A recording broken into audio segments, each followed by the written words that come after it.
But now there's factions of people go, oh, no, we got it, we don't like it, we've changed our mind, it wasn't going well for us, we don't like free speech anymore.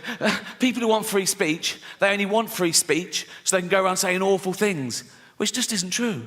And even if it was, the good thing about free speech is people can say awful things back. It's a really good system, right? And you can't say anything under the laws of free speech. That's a total misconception. There are loads of caveats to free speech, all of which I agree with, actually. You can't incite violence, good rule. You can't slander people, good rule. You can't libel people, you know? Fascinating fact about libel law, you can't libel the dead. So I could stand here and say, Gandhi used to take it up the arse. If I wanted. Which I do.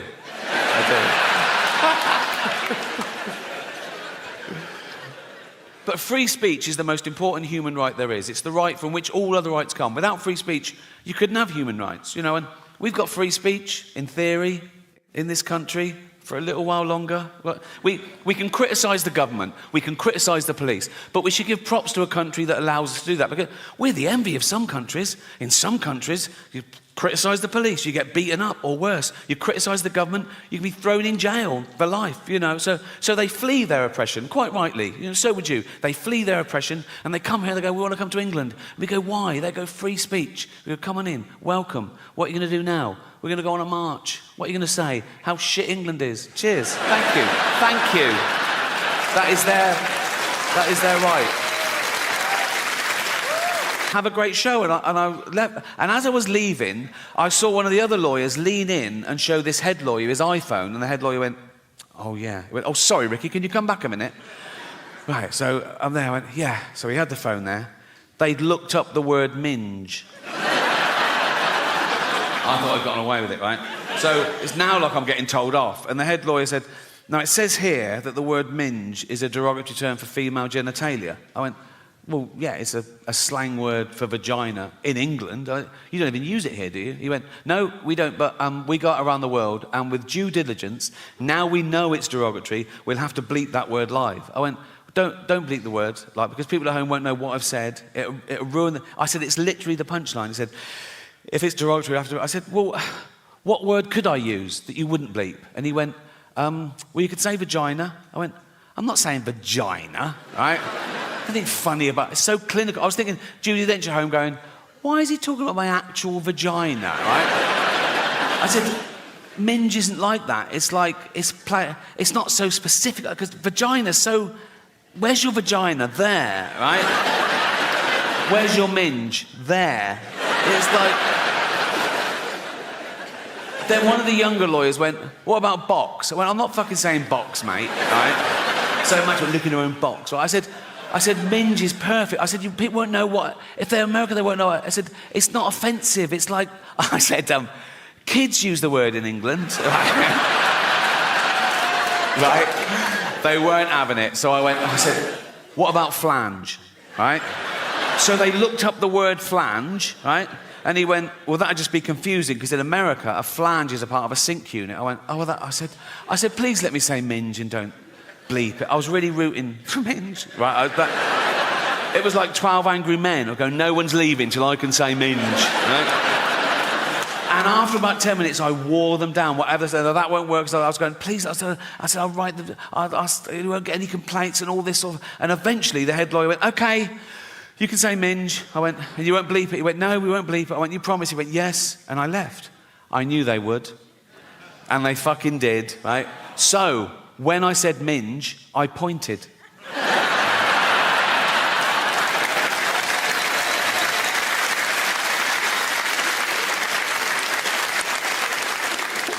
Oh, why do you like London so much, Rick? Because you get a round of applause for not shitting yourself.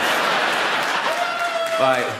But that's the next phase now. I reckon it's the next 10 years that I will. But as of now, my arsehole has never let me down. Very underrated, the human arsehole. Everyone goes, oh, the human brain, the greatest computer known to man. Oh, the human liver can regenerate itself. Your arsehole is working 24/7. Even when you're asleep, it's like that. You're not coming out. You're not coming out. You're not coming out. Nope. You're not coming out. And you're not coming in.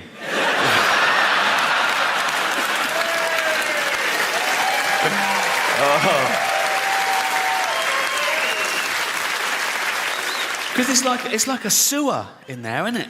But you've got a lovely little manhole cover. Think of that in real life. Walking along a pavement, it's lovely pavement. If that burst, and you know what's in a sewer, don't you?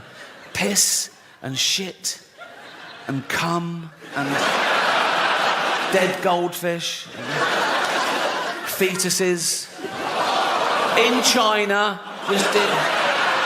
just the girl ones. Relax.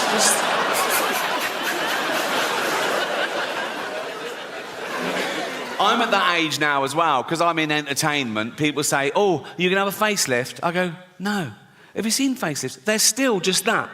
Like that. You know what I mean? You go to the doctor, and the doctor goes, do you want to look old or Chinese? You know, it's like... Nothing wrong with looking Chinese if you're Chinese. If you're not Chinese, it's a bit weird. It's offensive. Why is that allowed? You're not allowed to black up. It was considered a good thing to swap ideas with other cultures, with other nations, to share things with other races, to assimilate. It was the opposite of racist. Now it's racist. Gwen Stefani got in trouble in her last video because she had her blonde hair in dreadlocks. People go, no, black people invented dreadlocks, you can't have them, you're white, that's racist.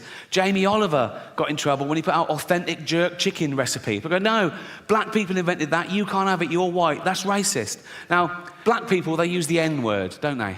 We invented that.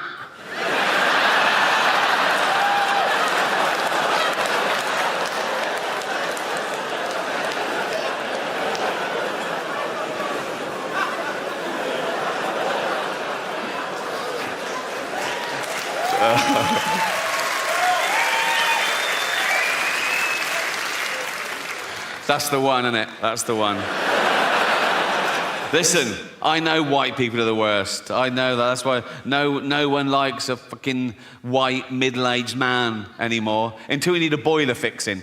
Then it's get the bald bloke round now. Critical race theory, have you heard of that? Being taught in schools now, particularly in trendy areas like LA, right? Just like 5-year-old kids and 6-year-old kids. If you haven't heard it, in a nutshell, critical race theory says that all white people are racist. So that we're born racist and we continue to be racist because we're affording the privilege of a racist society set up by our forefathers, okay? So basically, all white people are racist and there's nothing we can do about it, which is a relief.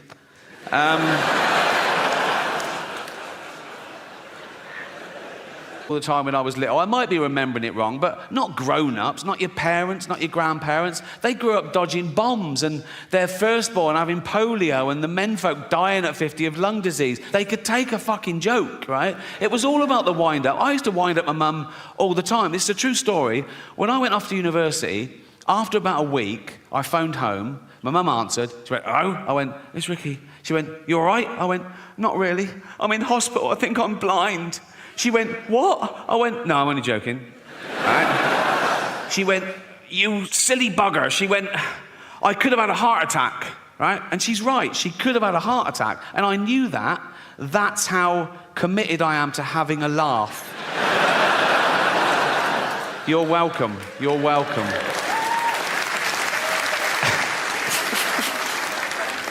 Space travel, the last-ditch attempt. When we fuck this planet completely, can we leave its dying husk and move to a new one and start again? I don't think so. Not in my lifetime. Probably not in yours. You know, it's like the closest one, the only one viable, is Mars, and that's 9 months away on a rocket. Right? It's got no atmosphere, an average temperature of minus 70 degrees. How's this for irony? Scientists are working out whether they can detonate nuclear warheads. And this big guard showed me to this room, and he opened the door and he shut it behind me, and I looked. And there were suddenly 10 lawyers in suits. It was usually like this middle-aged woman in a jumper, right? And I thought, what the fuck's happened? I think, oh, is it because it's my last time and they're just making sure I don't say anything? Right? And they were there, and I went, hi. They went, hi. I said, should I do the monologue? They went, please. Tough crowd, right? So I had the monologue, right? And I was sort of going through, it was like 7 or 8 minutes long. So I was doing the jokes, and after each joke, I sort of looked up, and they were sort of going, making notes like that. A couple of the younger ones were going, like that, right? And I got to the end, and I went, that's it. And they went, good. I went, oh, great, oh, yeah. And then the head lawyer, he was about 60 years old, he had like white hair. He went, oh, yes, there was one thing. Now, I did this joke, I don't know if you remember. It went, the world got to see James Corden as a fat pussy. He was also in the movie Cats, but no one saw that. And it goes on, at one point I go, but Dame Judi Dench said it was the role she was born to play because she loves nothing better than plonking herself down on the carpet, lifting her back leg and licking her own minge. Right? So this lawyer went, he said, this is all true, by the way. He went, when you say James Corden is a fat pussy, that's just referring to his role in Cats, right? I went, yeah. Yeah, definitely. Nah. And he went, okay, great. I thought, this is easy. I wanted to go, call yourself a lawyer, right? And they'll be back with something madder. But remember who it is next time, right? It's always like these sort of educated, middle-class, privileged, elitist sort of people telling ordinary working-class people what they can and can't do and say and laugh, not realising how important comedy is to ordinary people. Like when I was a kid growing up in Reading with nothing, right, humour was like a lifesaver. It was like a superpower, right? Not a real one like flight, but you know what I mean? It's like, you ask anyone their superpower, I reckon 7 out of 10 will say flight, and 3 will go super strength or something, right? Which is great. If you're a superhero, flying around, being super strong, great. But sooner or later, a super villain will go, look at that cunt. I'm gonna get him and murder him, right? My superpower, they wouldn't even know it was me. They wouldn't even know there was a superpower being used. And it would get you out of any situation. My superpower would be the ability to make anyone instantly shit themselves. Think of it. You're getting mugged at knife point. They go, give me your wallet. You just go, they go, fuck. Oh, fuck. Game over. It's game over.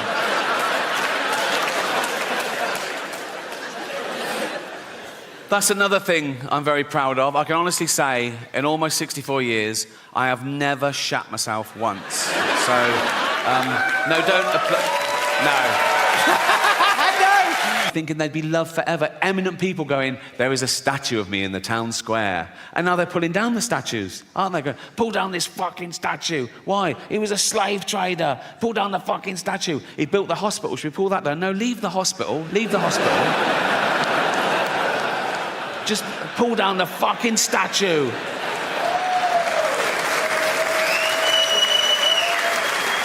Pull down the statue and dump it in the canal. He built the canal as well. It doesn't matter, just pull down the fucking statue. I don't think you should whitewash history. If you find out something new, add to it. Like if there's a statue and it's got Lord Whimsy, trader, philanthropist, add bit racist. Or one of those blue plaques on a house goes, Sir Robert Spuke lived here. Author, poet, pedo.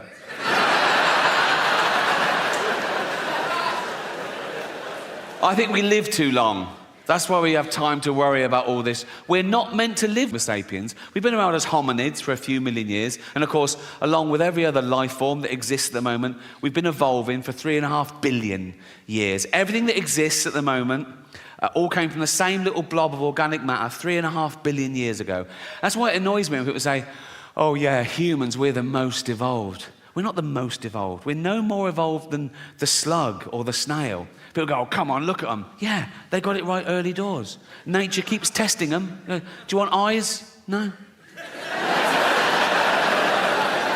Not really. No. I have noticed one thing about the slug and the snail. Let's not split hairs, let's be honest. The snail is basically a slug with a shell on it, isn't it, right? But if you pull the shell off the snail, it starts giving it all, oh, I'm dying. And the slug is like, welcome to the real world, cunt. So yeah, we've been around for about 300,000 years. And for most of that time, we had the same life expectancy as every other wild ape, 35, 40, if you're lucky. You're born, you grow, you mate, you're playing with your kids, you get a cut, you go, oh, what's that, dead? Right? But now with antibiotics in medicine, we've pushed that forward. A child born today can expect to live to about 100. And scientists said soon that'll be 120. This is my second night in New York. I did a few gigs in Los Angeles, but a lot of those we donated the money to the American Cancer Society. So this is better because I keep all the money. So, but we did raise thousands of dollars or hundreds of pounds, whichever way. What's it like being a third world country? Oh dear. I know what you're thinking straight away. Ricky Gervais, are you still doing stuff for charity? Shut up. No, don't. What? I do too much. No, I don't. What? How much did I raise for cancer alone last year? It doesn't matter. Why is it? What? Give us a ballpark figure. Millions. Millions. And they are welcome to it.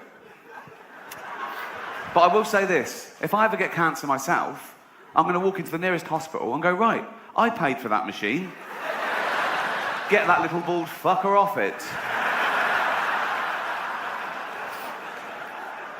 Talking of little bald fuckers, I did the teenage cancer gig last year. What? At the Royal Albert Hall. I'd done it before, I did it in 2006. But they called again last year. We're still ill. Okay, man. You lasted. No, it's a great gig. And the teenagers with cancer getting free and everything. That's the sort of guy I am. And they sit in the front row. Oh, lucky little... And they get to come backstage afterwards and meet me. What a treat that is for them. So much better than going to Disney World, where the rides can make you sick if you're in that state. So meeting me, it's thumbs up. So, and I was doing the gig this last time, and I looked down and I recognised one of them. I thought, oh yeah, he came backstage 2 years ago. He was telling me about his illness, and I signed some stuff for him, and he said, oh, he just turned 18 and how hard it was. And I was thinking, well, that was 2 years ago. So now he must be 20. So how the fuck is he still a teenager? Lying little shit. He wasn't lying about the cancer, he was riddled with it. It hurt him to laugh, but he shouldn't...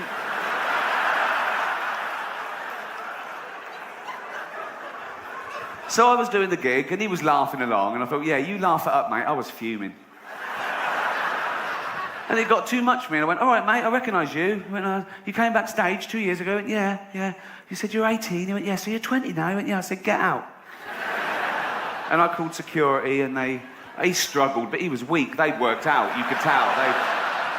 Although they had trouble getting hold of him to start with, but then they got him and they pulled it. His drip nearly had someone's eye out. I went, get him out. The crowd started booing.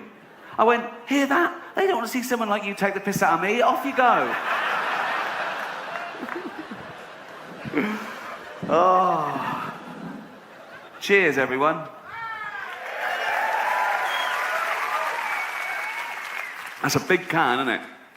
I'm not showing off. I want you to know that is a big can, and I'm not a dwarf.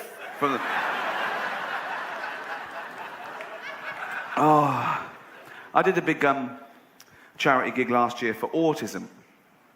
And like most people, my only experience of autism until recently was Dustin Hoffman's brilliant portrayal in Rain Man. But I've just got this new house in London, and the neighbours were coming round and going, oh, yeah, hi, poking their noses in, basically. But I thought, you know, I'd be nice to them for now. When I get a big gate, they can fuck off. One couple, they've got an autistic son. And the mother was talking to me and said, oh, this is Douglas, he's 17, and he never goes out because he hasn't got any friends. So I thought, right, okay, this is where I can show him that, you know, I'm a rich, handsome man off the telly, but I've also got a heart of gold. And I said, oh, I'll take him out. I went, really? I went, yeah. So I went back on the Saturday, true, and she said, oh, he loves the zoo.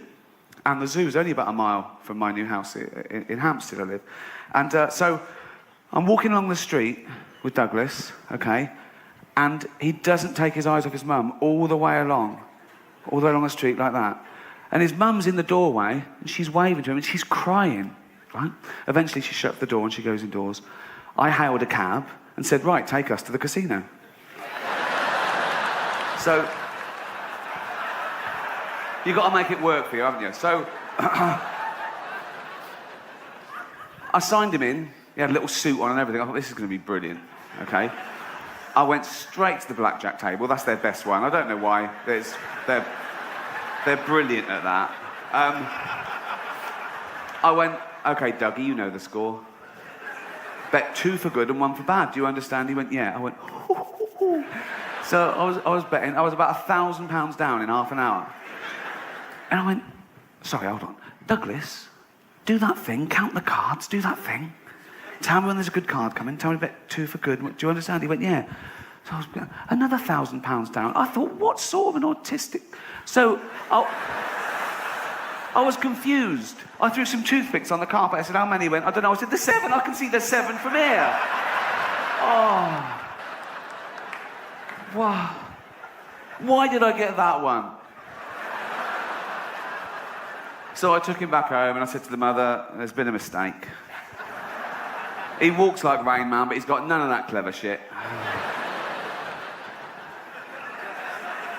I know it's wrong.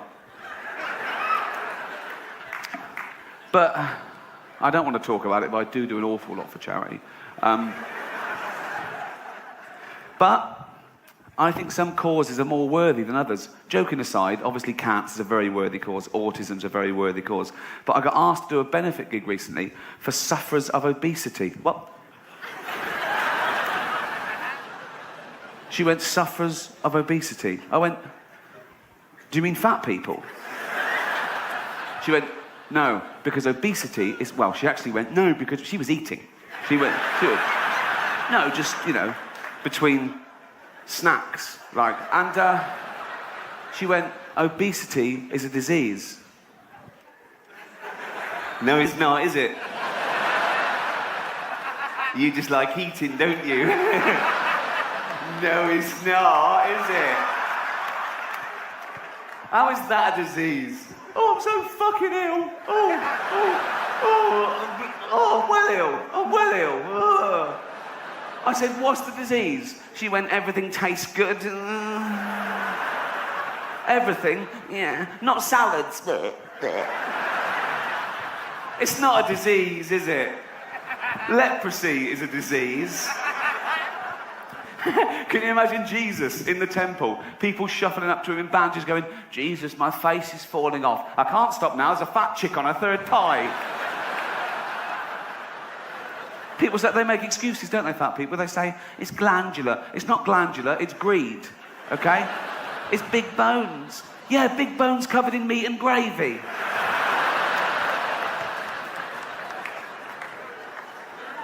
They complain, and it's their own fault. Oh, I'm getting fat. Oh, look, I'm getting fat. Oh, aeroplane seats. They're not big enough for someone like me. No, they're not. Because if they were, we'd only get 12 fucking people on the plane. It's not fair. It is fair. That's what does it. And if we're talking about fairness and aeroplanes, why is it I get the same luggage allowance as a guy who's 400 pounds? We're both allowed to carry on 32 kilograms to the plane. I want to go, no, he used up his 32 kilograms on his tits.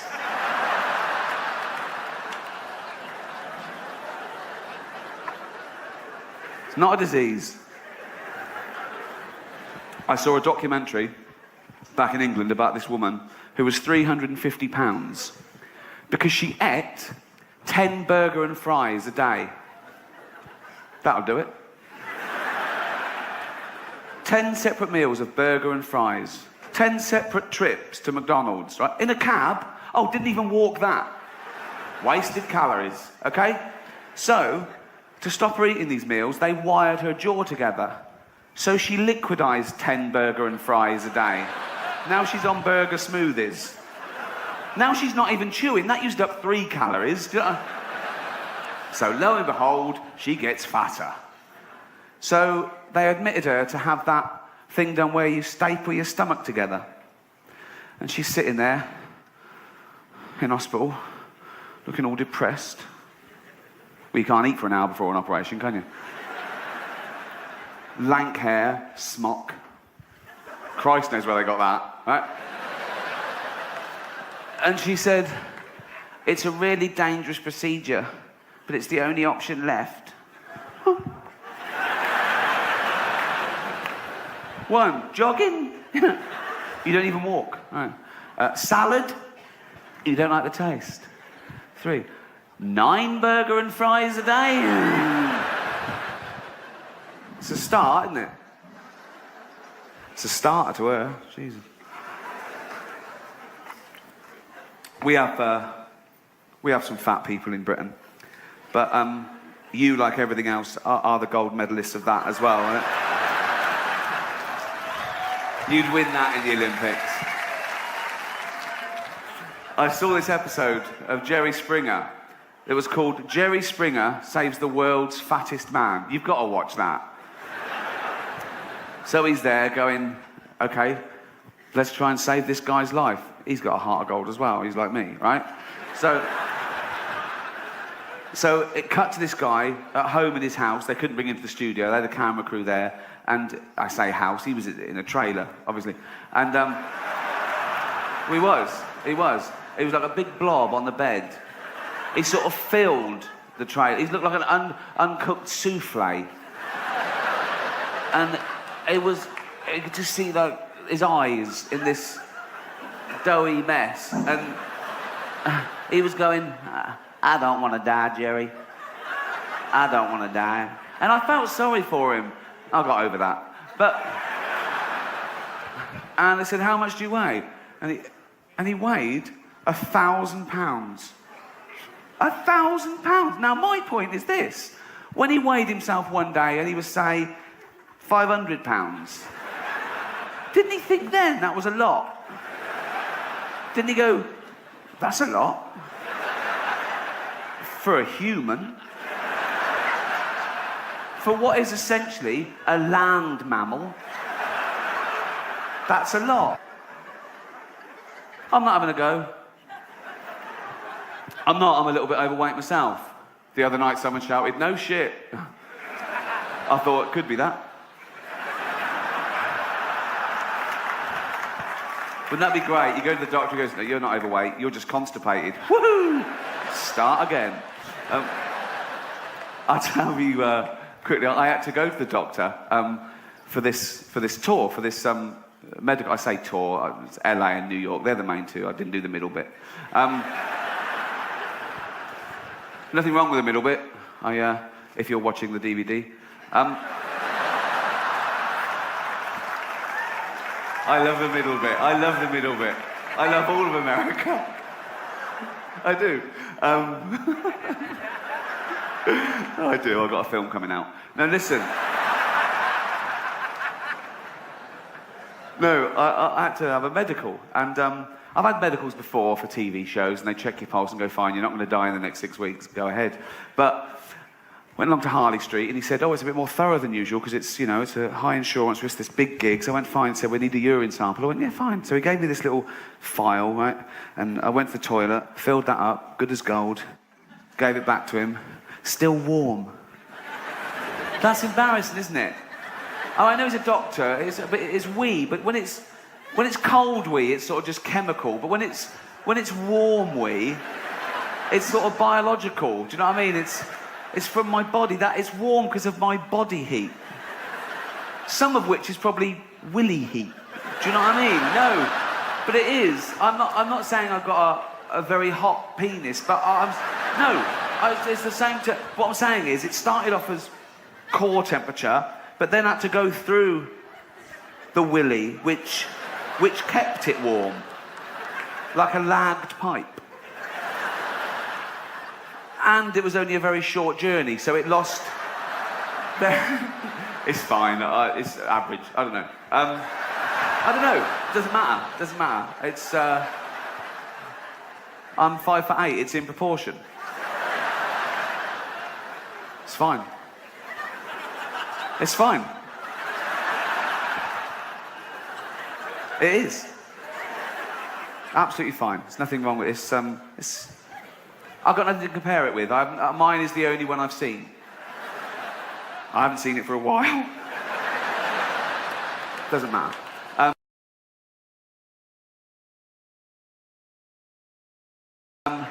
I'd look silly with like a 2-foot cock, wouldn't I? I'd look ridiculous. It would look ridiculous. Oh, look at my big cock. Well, you look ridiculous. You look ridiculous. You were better with the average one. Whatever size it is, it looks fine on me. Also, if I had a 2-foot one, I'd faint every time I got an erection, which would be... I'd just be lying there with no blood in me, just this cock up in the... It's fine. I've never thought about it before, but it's. Don't worry about it. Don't worry about it. It's fine. It really is. I don't. Now I'm worried that you think, oh, why? It's just. It's. If you saw me naked, you wouldn't go, "That's the tiniest cock I've ever seen." You fucking wouldn't. You wouldn't make. You'd look. You'd go, "As a naked man." You wouldn't have to squint. I don't know why I did that. I don't know why I did that. You wouldn't have to squint. You'd go, "There's his penis. It's fine."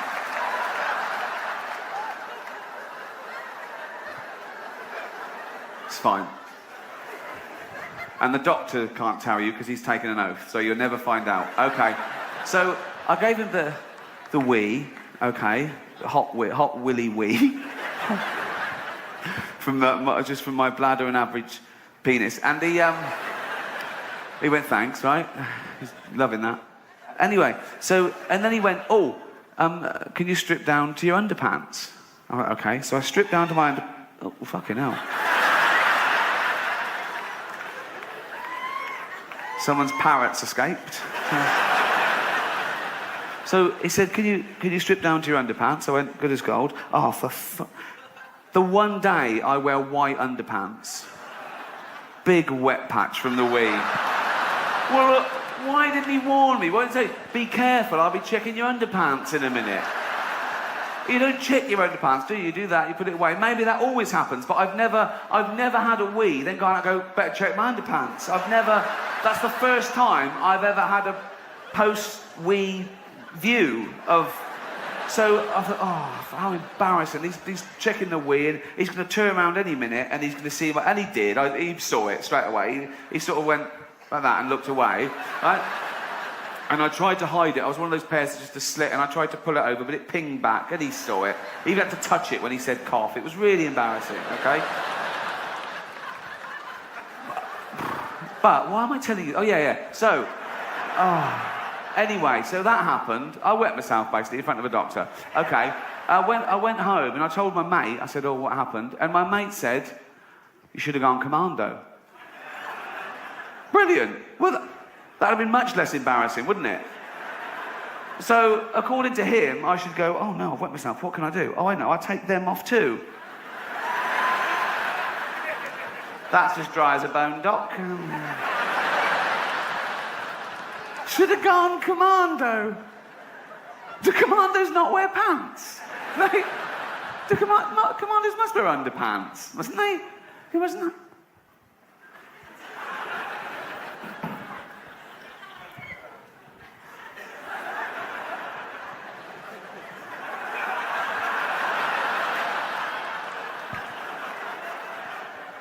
Why aren't you wearing underpants? What? I'm a commander and I'm wearing underpants. I've never heard of that. I've never heard that phrase before. They're going to see that. At least.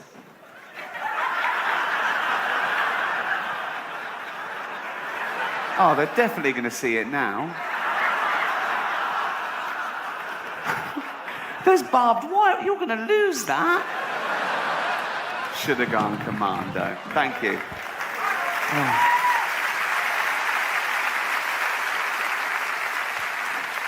I'm a bit overweight myself, but I never worried about it before I was famous. And I'm not vain now. It's that you read about yourself, and the papers, they need an adjective. They can't just say, Ricky Gervais, comedian. They say things like, Ricky Gervais, tubby comedian. What? Why say that? Why bring that into it? It's like, you can't get more specific than your entire name. You know what I mean? Who's going, Ricky Gervais? What does he do? Comedian. Ricky Gervais, comedian. Fat bloke. Oh, I know, yeah. One paper called me rotund comic. I'm not rotund, am I? There was a picture in the 2 English papers this weekend, okay? A paparazzi got me in Los Angeles, and I was just sort of standing like that, and it was in the Daily Mail and the News of the World, and they put a question underneath it, is Ricky pregnant? I've been referred to as a chubby funster. That's like a gay porn name, isn't it? Oh, here comes the chubby funster. I was jogging once, right, with my iPod on. Yeah, looking good, right? Paparazzi got me. Full page in the paper the next day with a headline, iPodge. Cheeky bastards. Anyway, where was I? Oh yeah, all the charity work I do. I don't want to really talk about it, but I do. One of the first big charities I got involved with, years ago, was when I worked at the University of London, was the Terence Higgins Trust, which is the big AIDS charity in Britain. And it was sort of mid to late 80s, so people were still like, oh, what's this new thing called AIDS? What's this? Oh, it's gone from strength to strength now. It's doing very well. It's gone global. But got its own day and everything. 1st of December, World AIDS Day. I don't think it'll ever take off like Christmas, because it's got a wrong vibe about it. And the card companies have missed a trick. They're usually straight in for anything, aren't they? And you cannot get, sorry, you got AIDS cards. They don't exist. Or one that plays a little tune to cheer someone up, a little relevant tune. I don't know what a relevant tune would be, but I'm a 9-stone cowboy. It doesn't matter. But I won't do this in San Francisco. Because you had a bad gay. Oh, shut up. Shut up. No, but I learned a fascinating fact when working for the Terence Higgins Trust. People always learn stuff from my lectures. This is absolutely true. The first HIV virus was actually a combination of 2 separate viruses that joined in rhesus monkeys and made this rudimentary form of AIDS. And this was passed to chimpanzees. Sometimes chimps will get a bloodlust and eat a rhesus monkey, and it sort of evolved and mutated in chimps. And because we're 98.6% genetically identical to a chimpanzee, it was able to be passed to humans. And the first human contracted AIDS when he was chopping up chimp meat and he cut his finger, although that's the excuse I'd have given as well. You'd have to come up with something when you go on to the doctor and you go, I feel terrible, doc. And he goes, well, I'm not surprised. You're the first human to contract AIDS. How would I got that? 2 ways. One, you were fucking a chimp up the arse. Me? Fucking a chimp up the arse.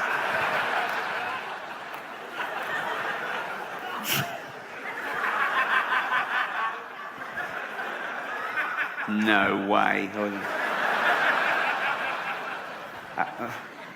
How else could I have caught it? I don't know, you could have been chopping up chimp meat and cut your finger. That one. Choppy, chimpy finger thing. I bet he went straight out to the jungle and found that chimp. Went, you fucking gave me AIDS. I gave you what? You gave me AIDS. I gave you a blowjob. Shush, shut up. I got AIDS from you. Well, where did I get AIDS from? From eating monkeys. I don't eat monkeys. You're either eating them or fucking them. I was eating them.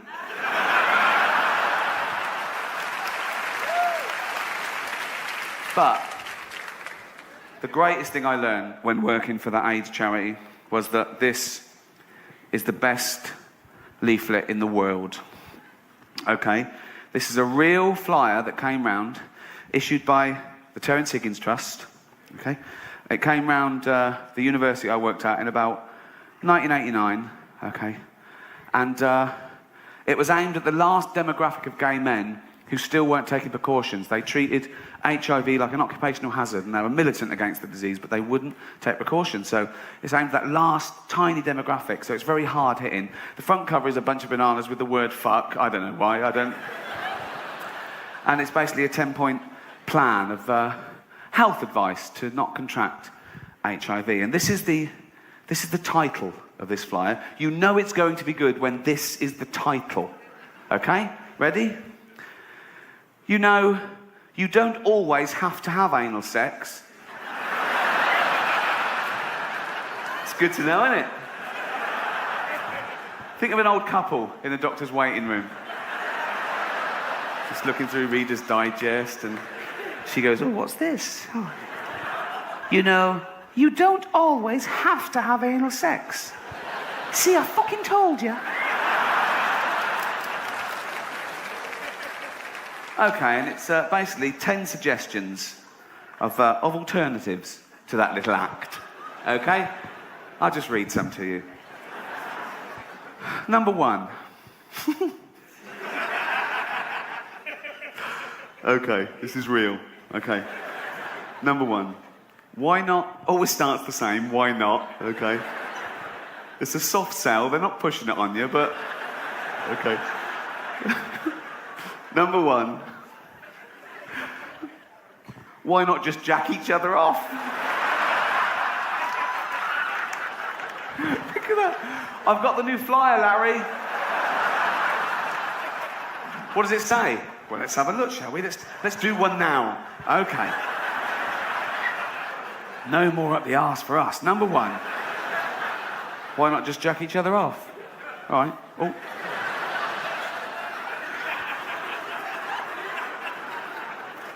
Number 2. Always starts the same. Why not? Right. Number 2. Why not just come on his back? It's the casual nature of it. Like it's a recipe. Why not just throw in an onion?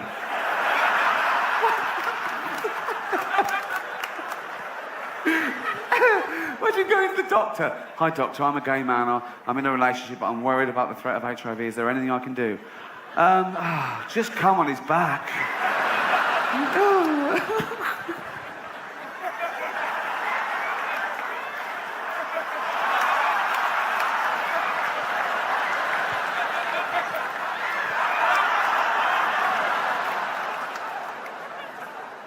Number 3. Number 3. Oh, so I used to read this out to everyone I met, and they'd be laughing at number 1 and 2. I'll get number 3, I'd go, ew. Number 3. Why not just come in his hair? Not the hair. Not the hair. On the back, sure. On the back, go on. On the back, go on the back. Where are you fucking aiming that? No. Not on the hair, no, there. There. I don't trust you, I'm putting on a shower cap.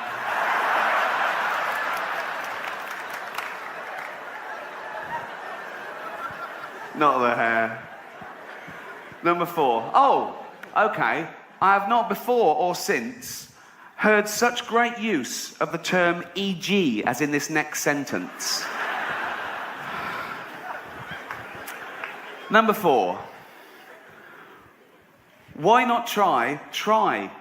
So that people can think this is a bit difficult. Like, just please have a go. Okay.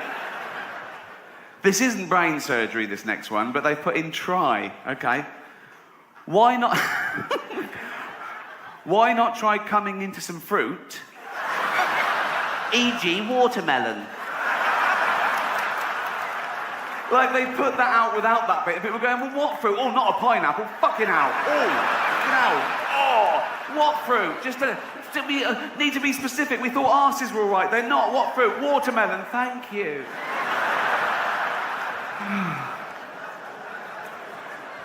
And on and on. Okay. I want to just skip ahead to number 10, okay? Because this may be the greatest sentence ever written. I'm including Shakespeare in this. Dickens. The Office. Number...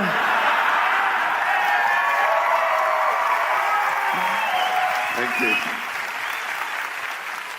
Are you ready for this? Number 10, okay? Now, I think the bloke writing these was struggling by now.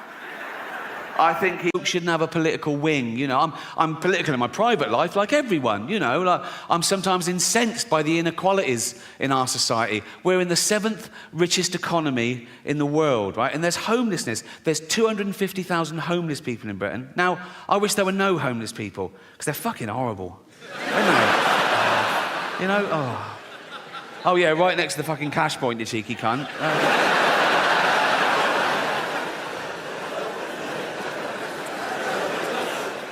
It is a serious problem, and I hope none of you ever find yourself homeless. But if you do, my advice is heroin. Cheers you right up, apparently. I've got one of those mates. My mate said this to me in all seriousness. He said, but the thing about heroin, Rick, he said, some of the greatest albums of all time were created on heroin, weren't they? I went, yeah, but they were created by some of the greatest artists of all time, weren't they? You're a plasterer, right? If I were to give you heroin, you wouldn't come up with Dark Side of the Moon, would you? You'd fall asleep watching the telly and burn the fucking house down. I should do topical stuff, but I never watch the news. I did see one thing recently on YouTube, actually. Do you know the little fella from Game of Thrones? The actor, Peter Dinklage. Do you know Peter Dinklage? Yeah. He was at a junket, and it was for a new thing he was doing, right? And they were filming it. That's why it got leaked onto YouTube. And I don't know what brought it up, but he suddenly started going off on one. Someone, oh, God. He was going, it's fucking disgusting. They're still doing productions of Snow White and the Seven Dwarfs. For Christ's sake, it's fucking demeaning. It's 2023. He wasn't happy.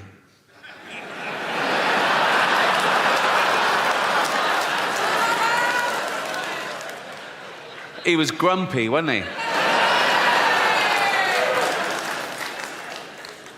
He's got a point now, hasn't he?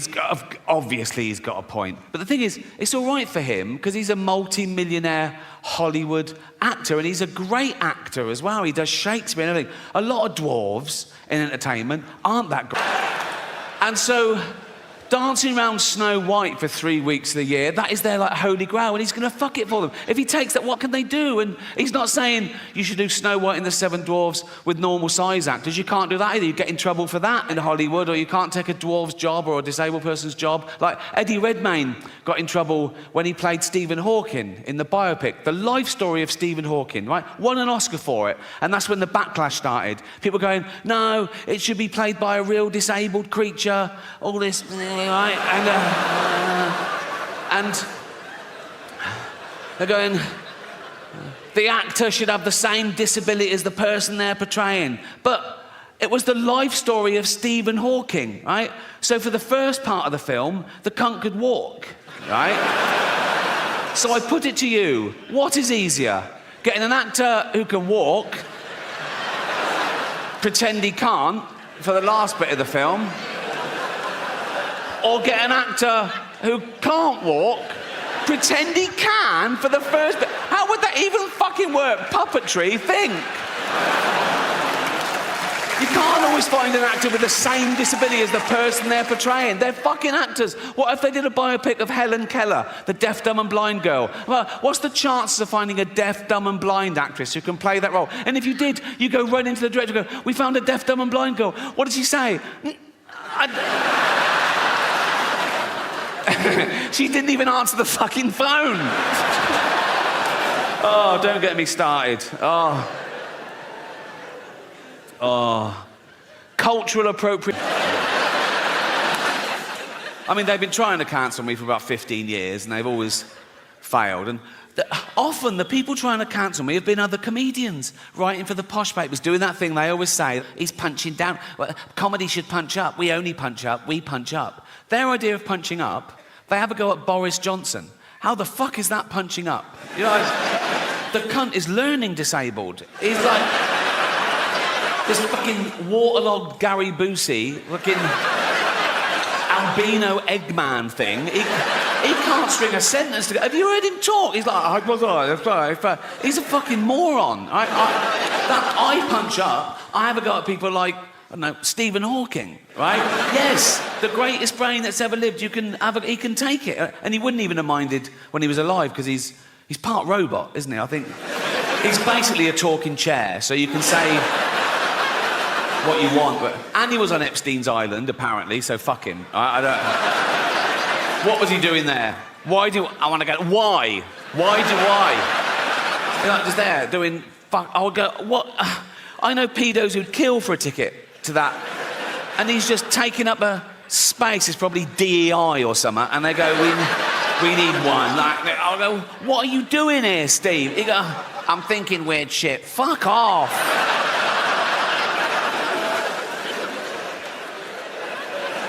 That is probably a hate crime. That is. It's a big buzzword at the moment. Because I was reading about the tough time dwarves have had through history. Like, in medieval times, they used to torture them and kill them. They used to put them in barrels with spikes and roll them down the hill for a laugh, right? And then in Victorian times, they'd stick them in the circus and make them do dangerous fucking things. And then as late as the 1980s, right, I remember colleges used to have events like dwarf throwing, where they were like darts on a thing, or dwarf bowling. And eventually someone said, what the fuck are we doing? Can we stop making dwarves do shit for our entertainment? And it stopped. And now it's back. Now they're in the Special Olympics. Now they've got, they're going, let's race them. And let's throw them in the water and see if they can swim. They can. So it needs a bit of work, that one, doesn't it? I don't know. People don't realise how much goes into one of these tours. My last tour, I did 60 new material nights. Then I did like 25 work in progress shows. Then I did an 85-day arena tour around the world, honing it all the time. One critic sat at his kitchen table, said, lazy. He called me immature and vulgar. Four-eyed cunt. I'm at that age now where everything annoys me. I get about the Golden Globes. Is always, was someone so angry about what you said about them, they came up to you afterwards and want to throw, and I always go, oh God, no. I wouldn't even say if that had happened, because I don't like gossip, to be honest, right? There was one guy I thought took it the wrong way, right? It wasn't a bad, the cameras went to him, and I'm not in control of the cameras, so I think he was caught in the headlights. It was Elton John, right? But it wasn't a bad joke. I was introducing Madonna, okay? And I later found out that him and Madonna were in this feud, and he hated being mentioned in the same sentence as her. But I didn't know at the time. I was confused, right? And it wasn't part of the monologue, but I'm there for like 3 hours, right? And now and again, the stage manager put a head round the door and go, do you want to introduce so-and-so? And I go, yeah, fine. And I come out and I either do it straight or I ad-lib. And this was little ad-lib because I saw Elton in the front row, right? So this was the joke. I came out and I said, our next presenter is the Queen of Pop. Not you, Elton. Sit down, right? And he sort of went to him, he sort of went, and I was like, oh, fuck, he hated that. And I was thinking, why is he, I was like, oh, God, do you think I'm homophobic? Oh, I'm not homophobic. There's always in my head. Then I thought, he must have heard worse, right? In the 1980s, right, when Elton John was in the closet, he wasn't out, he was married to a woman, right? He was also chairman of Watford Football Club. And he and his then wife would go along and watch Watford play, and the entire crowd would sing, don't bend down when Elton's around or you might get a willy up your arse. Which puts my little quip into perspective, doesn't it? I don't know how football fans know how to start at the right time in the same key. Do they hand out sheet music before a fucking... We're doing Willy up the arse in C. Jeff's doing a solo. They get a traditional tune so everyone knows it, and they change the lyrics. Some genius changes the lyrics, right, to be as offensive about someone or something or somewhere or whatever, right? So the tune they used to use, I remember it, it was that old Cockney knees up song. My old man said, follow the van and don't dilly-dally on the way. Do you know that one? Remember the term dilly-dally? They use it very creatively in their version, right? So this was their lyric. It was the 80s. It's not politically correct. I apologise. But they're football hooligans. What are you going to do, right? So let's analyse their genius lyrics, right? This is what they used to sing. Don't bend down when Elton's around or you might get a willy up your arse.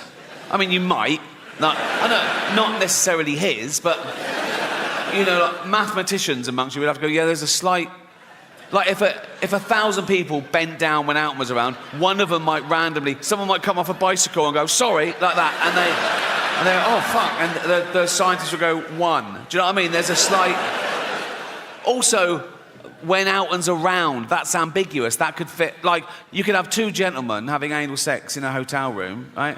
And then the next day they find out that Alton John was staying in the next room. They go, oh, I got a willy up the arse when Alton was around, you know? I'll give them that. Anyway. Don't bend down when Alton's around, or you might get a willy up your arse. He has the nerve to call us dear. We all know he's a fucking queer. Sorry, right? And it goes... He dallies and dillies. They've reversed it. Why? He dallies and dillies. He plays with people's willies. Again, I don't know what play with means in this context. It could be like, wow. It could be anything, couldn't it? Wow. I thought you were going to suck it. No. He dallies and dillies. He plays with people's willies. He's up every arse in town. I'd stop him there. I'd go, no, you know, that is provably false. He's not up every arse in town, is he? We can prove that. Right, take a small town. Take Watford. 120,000 people. He is not up 120,000 arses, is it? I mean, half of them are women, so 60,000 tops, right? And I don't think he's been up 60,000. And if he has, good luck to him, but that's not my point. This is my point, right? What did his then wife think of that? Because he's in the closet, right? You know, and she's just married Alton John the Pop. She couldn't be, she's in love. She's so proud of him. Alton John, and he's chairman of Watford. She goes like, I'm married Alton John the Pop Star. I'm married to Alton John the Pop Star. And then the entire crowd sing, don't bend down when Alton's around or you might get a willy up your arse. She must have gone, why are they singing that out? I've just, I said earlier, I've never had a joke stopped by the Golden Globes, and that is absolutely true. But I've just remembered a joke that I stopped myself because I bottled it a bit, and I think I was being overcautious. I want to share it with you, right? So I got the chance to introduce Jason Momoa. Do you know who Jason Momoa is? Yeah, right? So I thought the meta joke would be to show my hypocrisy and my cowardice. Like, I'm okay to slag off actors. Who's scared of actors? But when it comes to a big dude, right, I'm not so brave. So I was going to go, I've got nothing bad to say about our next presenter because he's got a cock like a baby's arm, right? And I told my mate I was going to do that, and my mate went, do you think people think that's racist? I went, why is it racist? He went, well, because he's a person of colour. And I went, no, but it's nothing to do with that. It's to do with the fact that he's so big that he'd probably have a cock like a baby's arm, right? So I didn't do it. And I had a great follow-up as well. I'll tell you the whole thing. This is the whole thing. This is what I was going to do, right? Right. So I go out and go, I've got nothing bad to say about our next presenter because he's got a cock like a baby's arm. Unlike Peter Dinklage, who's got an arm like a baby's cock.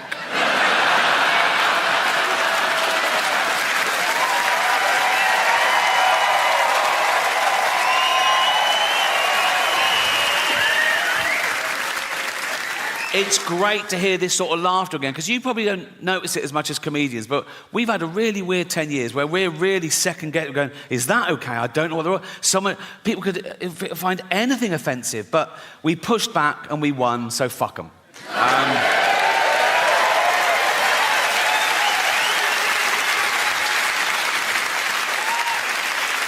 Until the next time. They haven't gone away. I looked up one film on here, Schindler's List.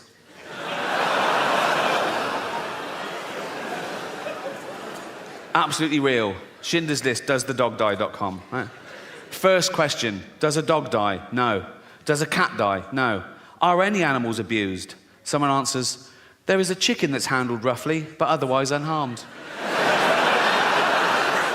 Now, I love animals more than anyone I know, but if I was Jewish, I'd be slightly offended by this avenue of questioning. Imagine that in real life. Imagine someone says, oh, yeah, my grandparents were murdered by the Nazis. You go, oh, what happened? Oh, they were dragged from their house and sent to the gas chamber. Oh, was a chicken hurt? What? But as I say, it's become, you can ask any question about anything. Someone says, is there child abuse? Is teeth damaged? Is there a hanging? Does someone struggle to breathe? Yeah. Well, yeah, yes. Someone says, does someone fall downstairs? Who's scared of slapstick? It's like... Anyway, so this website was founded in 2010, so it's run about 13 years, right? And the later questions start reflecting the times we live in now, and they get more and more fragile and narcissistic. These questions were asked this year. Check it out, Schindler's List, right? Someone says, are there any fat jokes? And sometimes I just run around flushing them for a laugh, like that. Just so that in 40 years' time, Greta Thunberg has to shit out of a window.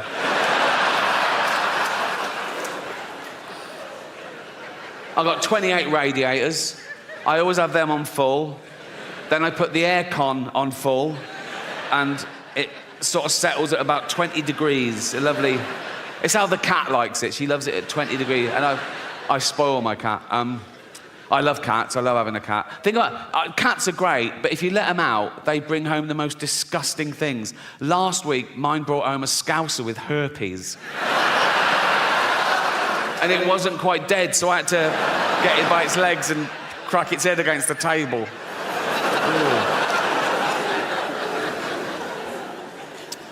And who cares? If humanity was wiped out today, the Earth would return to a paradise in a few hundred years. If we lose bees, we're a desert forever. We're not that important. We're just one species of narcissistic ape. And some people on social media get annoyed when I say we're apes, you know, religious types, Americans. One bloke said to me, speak for yourself, dude, I ain't no ape. And I said back, well, you are, because we're all... I think the world's going to get harder and harder to understand as I get older and more bewildered. A new dogma arises in the name of progress. Now, dogma is never progressive, however new and trendy, but I think soon I'll be outnumbered. And, like, it was only this year that I ordered my first item off Amazon. All the way through the pandemic, Jane's like, bang, things are arriving, we need this, bang, it's here. Like, and I was going, oh, and she goes, it's easy. I go, I never liked real shopping either, hated real shopping, particularly clothes shopping. I hated clothes shopping when I was young and thin. I really hate it now I'm fat and old, right? Once, a shop assistant thought I had my inside leg and my waist measurement the wrong way round. I could see her thinking, do you have an orangutan, sir? No, it's for me, you cheeky... Yeah, I never like real shopping, but I don't trust the internet either. And Jamie's going, just put in your credit card. I don't want to have my credit card details. She went, everyone's got your credit card details. Just put the number in. I went, what one? She went, the long one. She went, oh, fuck me, give it here. There, you're on. Order something. So I thought, oh, I don't want anything. Oh, tracksuit bottoms. You can't have too many. I wear mine till the bollocks fall out, right? So I put in men's tracksuit bottoms, black, zip pockets, about 38 different. Oh, fuck me, they look all right. Size chart. I go, well, they'll be a bit long, but they'll be a bit tight. I thought, $9.99. I thought, oh, fuck it, who cares, right? So I ordered them. They came the next day. I opened them up. They were shit. Now, I don't know what sweatshop they were made in or what little 8-year-old Chinese kid made them, but he should be fucking punished because they And I was looking at where to fucking complain to get him fired, right? And I found out that these kids only get $2 a day in these fucking places, right? But what happened to pride in your work? Do you know what I mean? And I can tell, some of you are thinking, oh yeah, but he didn't think Ricky Gervais would order them. Well, no, but maybe you should be told there's a chance that Ricky Gervais might order them. His owner should sit him down, right? And say, if Ricky Gervais orders these and complains, I'm going to rape your mummy again. What, is that too much? Sorry. No. Leave it with me. Leave it with me. And as I said, I think this is my most honest and confessional show so far. So I want to talk about something I haven't talked about before, and that's to give you a glimpse behind the curtain of the Golden Globes. Right? And thank you. I last hosted the Golden Globes in 2020. It was the 5th time over a 10-year period, and I liked them more and more, and the last one was my favourite, because the world changed in that 10 years. You know, like the first time I hosted them in like 2010, the press of America, they hated me. Right? Who is this annoying Brit insulting the most important people on the planet? By the last time I hosted, they were like, yeah, go on, fuck them. Fuck them, right? Because ordinary people had got sick and tired of being lectured by these multi-millionaire, nothing wrong with that, these liberal elite entertainers telling them how to vote and how to recycle, when everyone knew they were getting free jet rides to Pedo Island. So It really hit the zeitgeist. But it was always the same deal. Whenever they said, do you want a host? I said, yeah, I'll host. I said, but I'm going to write all my own jokes, which is unheard of, apparently. I said, I'm going to write all my own jokes, and I'm not going to rehearse, so you can't hear the jokes beforehand, and you can't cancel any. And they let me do that. I did have to show a lawyer the jokes about an hour before to make sure I hadn't broken any laws, and I never had, because I know the law. Sometimes the lawyer would go, are you sure you want to say that? Right? And I go, is it legal? They go, yep, technically. I go, let's do it. Right? I've never had a joke stopped by the Golden Globes. That says something about them, to be fair, right? So, anyway, thank you. This last time, they said, oh, you've got to see the lawyer the day before now. I went, OK, great. So I was driven to the Beverly Hills Centre, and they're all setting up, right? And the photos of the A-listers are all in their chairs. I go, oh, there's Brad, there's Leo, there's Bob, oh, this one. And someone's really annoying me. I just sort of stare at them, and I just imagine us both dead one day. And it's sort of, you know, like here I was thinking, oh, imagine the pilot going, oh, we're going to, the plane was going down, right, we're going to die. And I look over it and she's going, ah, and I go, ha, ha, ha, ha, ha. And then the plane just smashes into a mountain and we're all fucking burnt. But I live 1 second long enough just to look over and see her totally fucked. Whatever gets you through, you know? So we got to San Francisco and we went on a little day trip. We went to this place called Sausalito, this lovely little harbour town. We're walking around, but about 11 a.m, because of the jet lag, we were starving. We thought, oh, we need lunch. So we found this restaurant that was open at 11 a.m, empty, of course, which is my idea of a perfect restaurant, empty, right? We sat by the window. We were looking out over the bay. There was a sea lion bobbing round, a pelican landed. The waiter brings our food. Then suddenly, in all that peace and perfection, out of the kitchen doors comes a busboy, and he just stands in this empty restaurant, and he goes,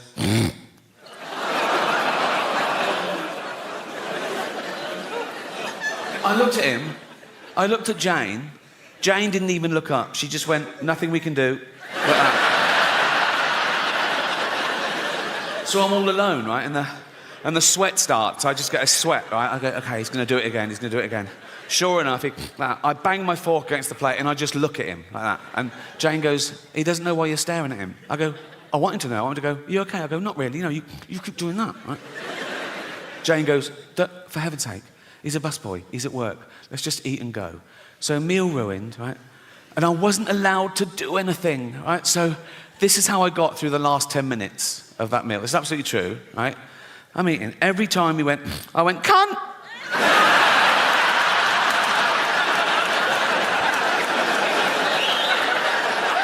That is what you get. That is what you get.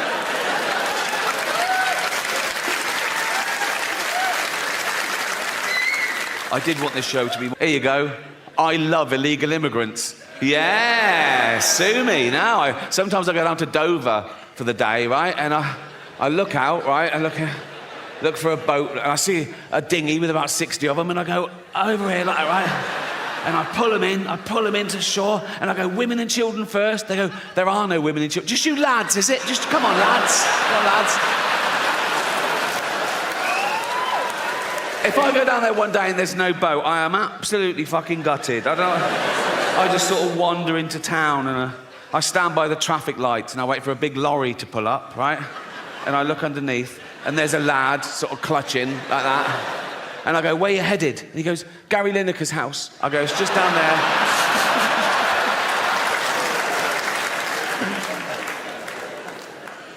Yeah. Fuck borders. Fuck, we don't need borders, do we? Be like the Vikings. They didn't care about borders, did they? I've got a little bit of Viking blood in me. Well, we all have, because of all the raping they did. They say it was raping and pillaging, but I think it was mainly for the raping. I think they added the pillaging bit for the wives. I mean, they went down one day and went, right, we're off to Great Britain. Oh, why? Just a bit of pillaging.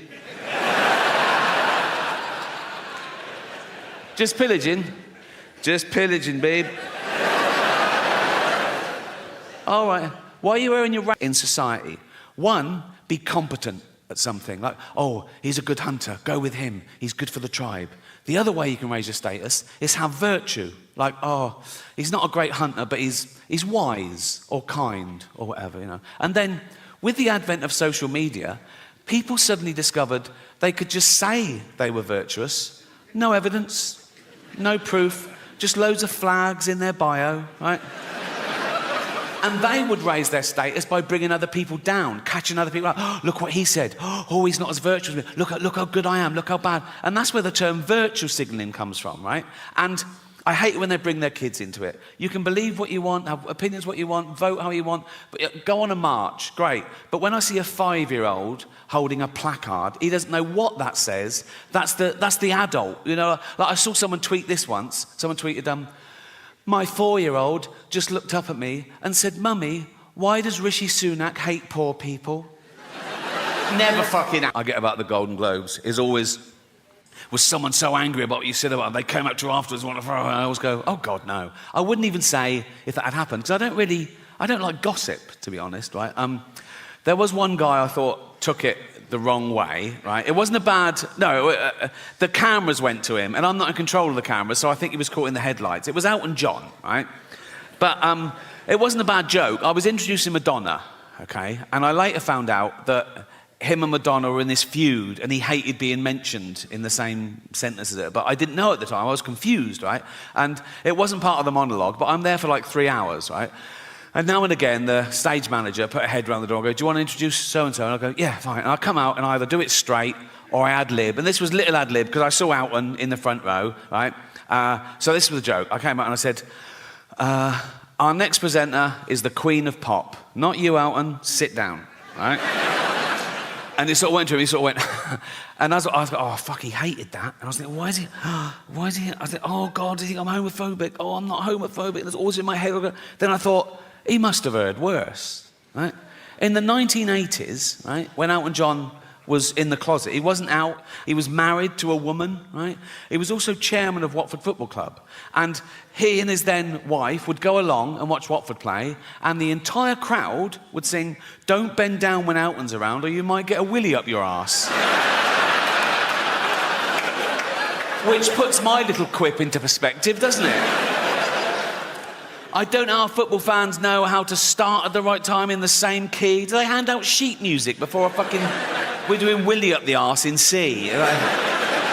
Jeff's doing a solo. They get a traditional tune so everyone knows it, and they change the lyrics. Some genius changes the lyrics, right, to be as offensive about someone or something or somewhere or whatever, right? So the tune they used to use, I remember it, it was that old Cockney knees-up song. My old man said, follow the van and don't dilly-dally on the way. Do you know that one? Remember the term dilly-dally? They use it very creatively in their version, right? So this was their lyric. It was the 80s. It's not politically correct. I apologise. But they're football hooligans. What are you going to do, right? So let's analyse their genius lyrics, right? This is what they used to sing. Don't bend down when Elton's around or you might get a willy up your arse. I mean, you might. Not necessarily his, but, you know, like mathematicians amongst you would have to go, yeah, there's a slight... Like, if 1,000 people bent down when Elton was around, one of them might randomly... Someone might come off a bicycle and go, sorry, like that, and they oh, fuck, and the scientists will go, one. Do you know what I mean? There's a slight... Also, when Elton's around, that's ambiguous. That could fit... Like, you could have two gentlemen having anal sex in a hotel room, right? And then the next day they find out that Elton John was staying in the next room. They go, oh, I got a willy up the arse when Elton was around, you know? I'll give him that. Anyway. Don't bend down when Elton's around or you might get a willy up your arse. He has the nerve to call us dear. We all know he's a fucking queer. Sorry, right? And it goes... He dallies and dillies. They've reversed it. Why? He dallies and dillies. He plays with people's willies. Again, I don't know what play with means in this context. It could be like, wow. It could be anything, couldn't it? Wow. I thought you were going to suck it. No. He dallies and dillies. He plays with people's willies. He's up every arse in town. I'd stop him there. I'd go, no, you know, that is provably false. He's not up every arse in town, is he? We can prove that. Right, take a small town. Take Watford. 120,000 people. He is not up 120,000 arses, is it? I mean, half of them are women, so 60,000 tops, right? And I don't think he's been up 60,000. And if he has, good luck to him, but that's not my point. This is my point, right? what did his then wife think of that? Because he's in the closet, right?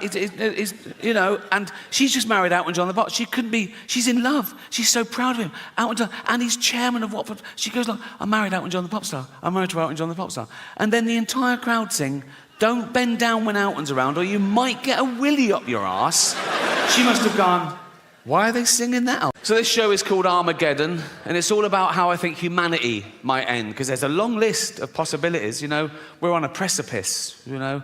It could be anything from global warming, the rise of the pandemic, you know, nuclear war, our own stupidity, basically. Because we are getting more stupid as a species, no doubt about that. You can now do a university degree course in Taylor Swift. How fucking low academically can you go? There's an institute in London called the School of Flower Arranging. I went past it, I couldn't believe it. School of Flower Arranging. I looked in, and there's people having lectures. Flower arranging. My mum used to pick flowers every day from the garden, cut flowers, put them in vases around the house. At no point did anyone come round and go, what unqualified cunt did these?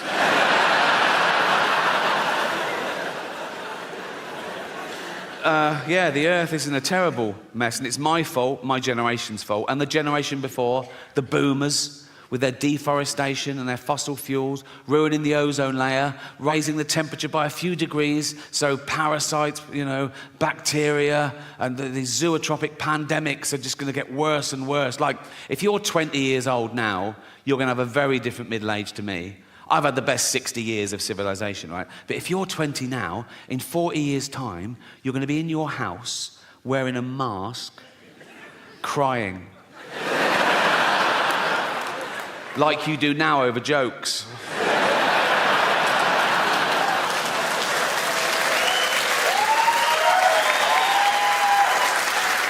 And I'm not going to be around to see that, but I am going to spend my entire fortune from now on private jets to make sure it definitely fucking happens. We're going to be the first generation that future generations are jealous of, right?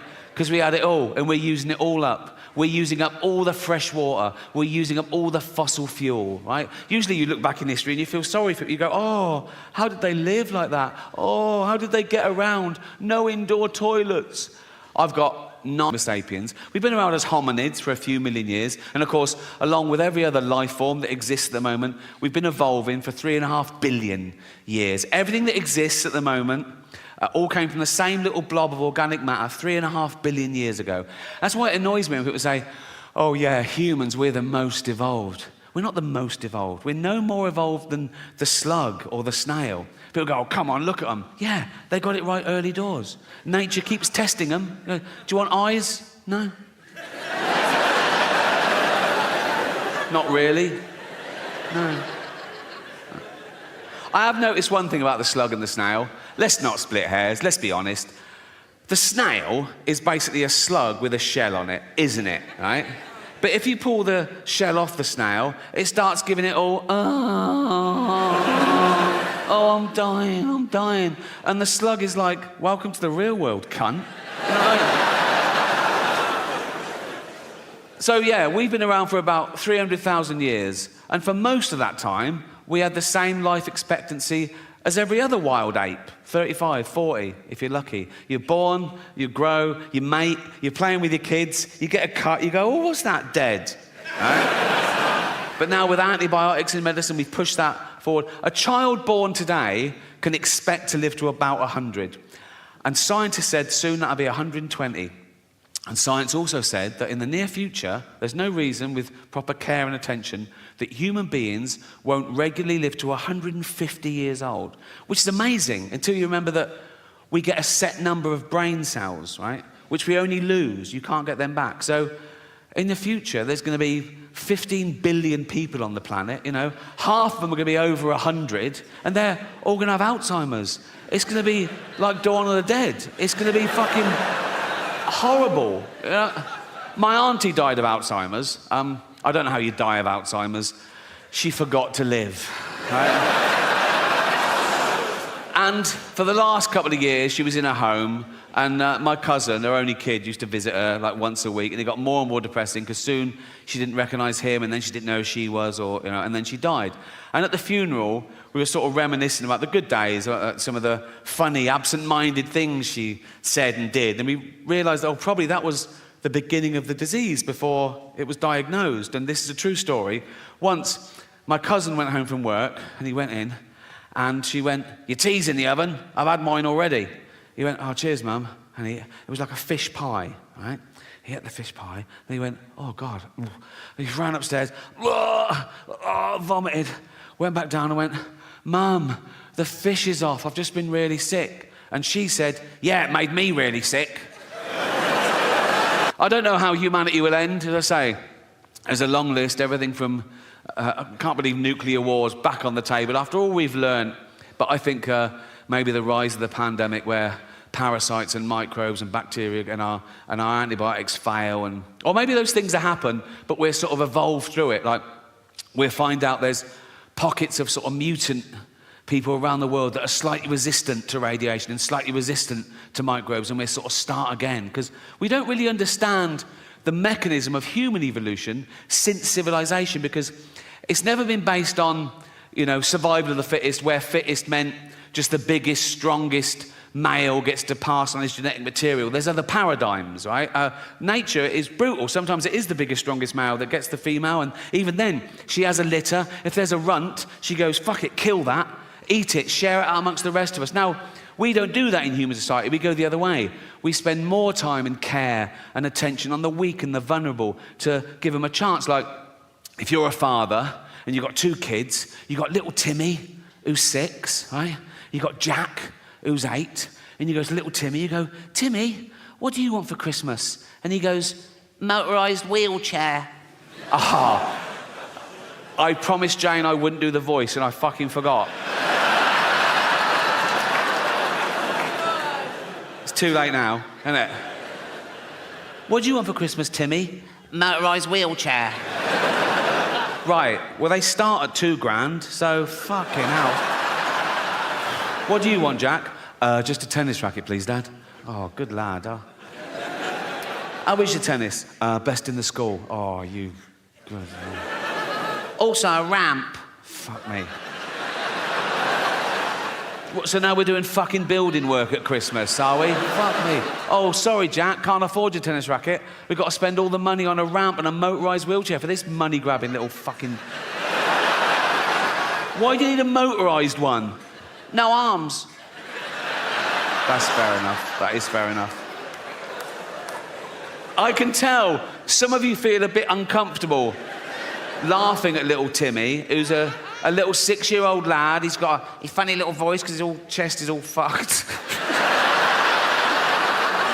Got no arms, no legs, just like stumps, right? But let me tell you something about Timmy to make you feel better about yourselves. He's a fucking racist. Yes. Horrible little shit, he is. You little fucking bigot. You disgusting little fucking racist, you racist scum, you filthy little fucking, you fascist, you fucking, you disgust me.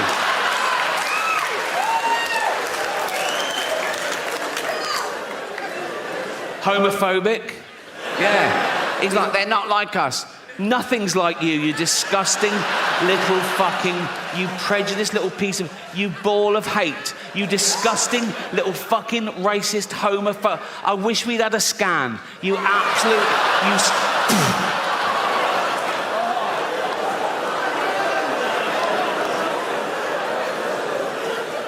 misogynist. If he could, he'd rape. There's your little Timmy.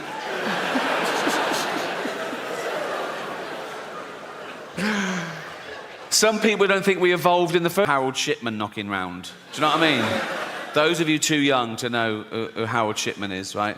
He is our most prolific serial killer, right? He killed 300 people. He killed old people. That's my point. He'd have his eye on me, go, "Oh, give him a few more years." And he was a doctor, right? But the reason you haven't heard of him, right, is because he never appears in those lists of the worst serial killers. And he was like one of the worst ever, but he didn't act like a serial killer, right? He was a GP, he was old school, he had a little shirt and tie, little tweed jacket, little beard, little glasses. He'd do house visits, he'd go on to see Edna, 85. You all right, Edna? Yeah. Do you want a cup of tea? Yes, please. And he'd make Edna a lovely cup of tea, right?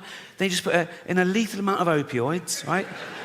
And he'd just give Edna the tea and watch her drink it and fall asleep and die. And that was it. He didn't even masturbate. You know, yes, it is a waste, sir, yeah.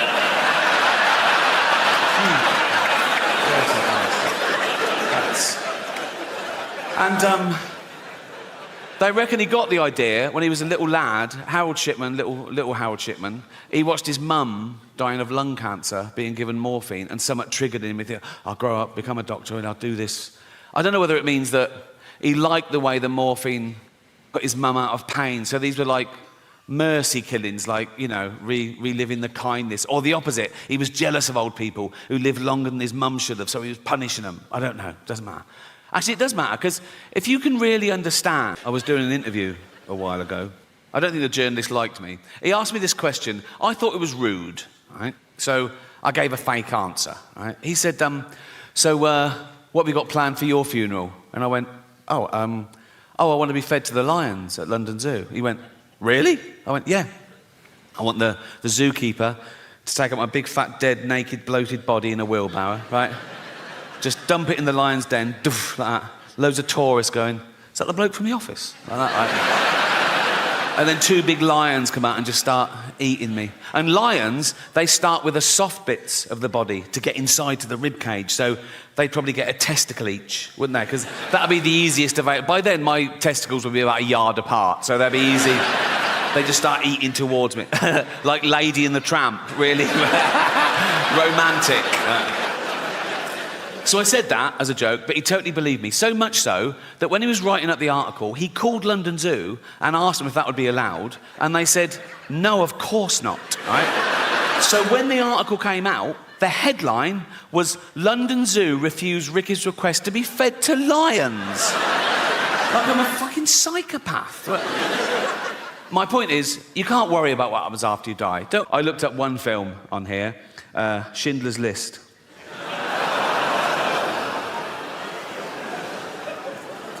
Absolutely real. Schindler's List, doesthedogdie.com. Right? First question, does a dog die? No. Does a cat die? No. Are any animals abused? Someone answers, there is a chicken that's handled roughly, but otherwise unharmed. Now, I love animals more than anyone I know, but if I was Jewish, I'd be slightly offended by this avenue of questioning. Imagine that in real life. Imagine someone says, oh, yeah, my grandparents were murdered by the Nazis. You go, oh, what happened? Oh, they were dragged from their house and sent to the gas chamber. Oh, was a chicken hurt? What? But as I say, it's become, you can ask any question about anything. Someone says, is there child abuse? Is teeth damaged? Is there a hanging? Does someone struggle to breathe? Yeah. Well, yeah, yes. Someone says, does someone fall downstairs? Who's scared of slapstick? It's like... Anyway, so this website was founded in 2010, so it's run about 13 years, right?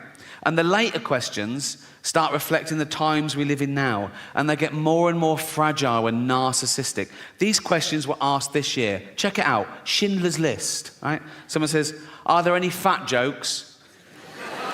Would that make this worse? Well, imagine the real thing. Imagine I'm in a concentration camp, right? I'm naked, everyone around me is naked. We've got a commandant herding us towards a gas chamber, and he goes, move it, fatty, right? And I go, rude.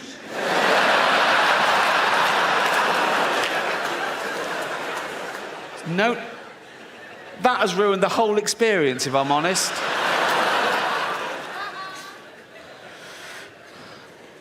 Someone asks, is there hate speech? Yeah, there is. Suck it up, Buttercup. Are there any man in a dress jokes? Very few jokes. If you've come to this film for a giggle, you're going to be very disappointed. But this one takes the biscuit for me. Remember, This is a movie set in the 1940s about arguably the worst atrocity in civilised human history. Check this out. Is someone misgendered? Fucking hell. This is quite sweet. Is there any anti-Semitism? Yeah. This is pretty much the mother load, right? Forget Kanye. This is off the fucking charts. Don't do that when you're talking about this. Fuck's sake. I was doing the graph. I'll do it like that. This is off the charts. That's... Wouldn't things have been different if that was Hitler's salute?